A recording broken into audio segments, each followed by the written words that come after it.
clap? So, yeah. So Sunstar Creative, we're also a relatively new company in Victoria, and I'm going to talk to you today about an experience that we had with one of our clients creating occasions. And as a business owner in Victoria, you probably all know this, you need to network both in person and online. And I do a lot of the in-person networking as well. And I find a lot of the time when I'm out there meeting people, you'll meet people that are just absolutely fascinating. You get their card and you can't wait to go home and check them out online and see what they're all about. And then oftentimes you'll pull up their website and it just doesn't match the amazing person that you met in person. It's missing something. And this is what we found with one of the people that I met recently last year, which is Laura Lonesberry from Creating Occasions. I met her at a networking function, and she was the nicest person that you'll ever meet. She was just so bubbly, so passionate. She's a former pastry chef for the Empress, and I just totally fell in love with her. I thought she was so great. And I asked her about, okay, so you used to work for the Empress and you did the high tea, you made the pastries for that, so what are you doing now? And she explained to me that she has a baking school called Creating Occasions, and they also have guest chefs come in, and they have specialty baking supplies and that sort of thing. She makes wedding cakes, and she was all very excited about this and came across as quite the expert. And I thought, I'm sure if I go home and Google her and look up what she does, I'll find some amazing photos of the types of things that she makes, and I'll see some free recipes. And I just had this idea of this amazing person has got to translate into an amazing online presence. And I got home and looked it up, and in fact, you can't really tell too much from this, but this represents most of the site. It was a very simple site, and I'm going to get into the social media side of things, but first I just wanted to talk about how your first impression of someone can come from a variety of places. You might meet them first on Twitter, or you first come to their website, or you first meet them in person, but it's really important that that amazing personality comes across wherever it is that you're meeting someone. And so when I looked at this site, I looked through it, and it was very static. It looked like it was last updated, maybe 2005 or something like that, and it just didn't call to me.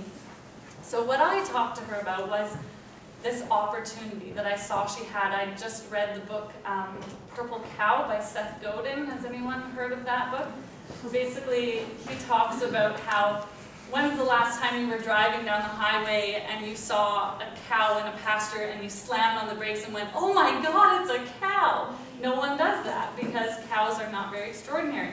But if you were driving down the road and you saw a purple cow, that would definitely make you stop. And so applying this concept to the online world, I was looking at ways to make people's online presence remarkable so that you stop and you go, wow, there's something neat going on here. There's something different about this person. And I definitely thought that when I met Laura, she was a purple cow. That sounds so bad. She was different, right? She was amazing. Not a purple cow, but definitely stood out. And her web presence didn't. So that's what we worked on. So I just wanted to take you through where she came from with this more static website to building a dynamic online presence. So what I mean by dynamic online presence is she's got links to Facebook and Twitter and LinkedIn. You can sign up for her email newsletter, all of that kind of thing. But it's also, she's very accessible to people. So now it's not just this website that's kind of a wall between her and her clients, but she's there. She's there to answer questions. She's there to give you recipes. You can chat with her. You can respond to things on her blog and ask her questions, and she just loves to dive in and respond right away. And Chris Burge was talking about how awesome it is when you have a client who takes on board all the crazy ideas that you throw at them. And Laura is a great example of that. So I'd say something like, you know what, you should do a contest on your Facebook page. And she'd be like, yeah, really? What do you think I should do? And she'd do it. The next day she's on there. And it's funny because her mother works at Creating Occasions also. And her mother's always like, Laura, get off the computer. There's so many other things you can do with your time. You're wasting time. You're at work. Why don't you come out here into the store and, talk with people? And she says, well, I do that, but I'm also chatting with people right now on Twitter, and I'm talking with people on my Facebook page, and this is a much more dynamic space than you think. So it's really, she's really embraced how now people are maybe not calling as much because they're calling in from Twitter, or they're posting a question for her on the blog, that sort of thing. So I just wanted to go through some of the things that create that online hub. So like I said, people now have direct contact with the business owner. They have interactions with like-minded people. So I'm going to go into Facebook as an example, because that's one of the things that she uses very successfully. So you've got all of these students that are taking Laura's classes, and they absolutely love the experience of learning how to bake and do fancy fondant for birthday cakes and that kind of thing. And now they've got a space where they can meet other people also who often take Laura's classes. That's not just by meeting them in the class itself, but after that, continuing on the relationship by networking with all these other people on the Facebook page. And she's always providing valuable information, valuable coupons, all kinds of contests and things to get people to want to come back and return to her, instead of just coming into the store, getting that cookie cutter that they wanted, and then leaving and never, thinking about her again. So what is the required investment when you're going to be thinking about a strategy like this? What does Laura do every day that, makes this successful? And for her, the only thing that it really takes is time. So this year, she's actually completely pulled back from her her print advertising.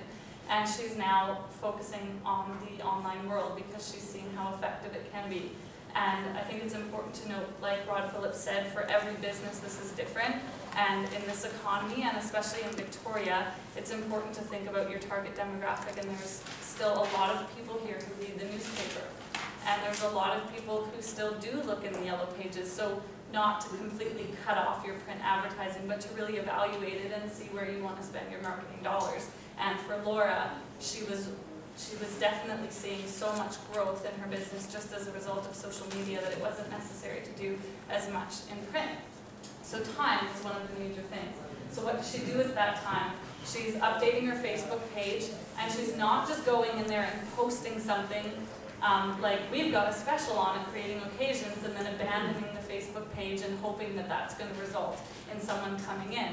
She's actually going in to respond to different people's posts and interacting with people, because as we've all said, it's so important that you engage. You don't just push your message out, or you're just the same as marketers 5 years or 10 years ago who were just doing that, blast out to the masses, hoping that somewhere out there it resonates with someone.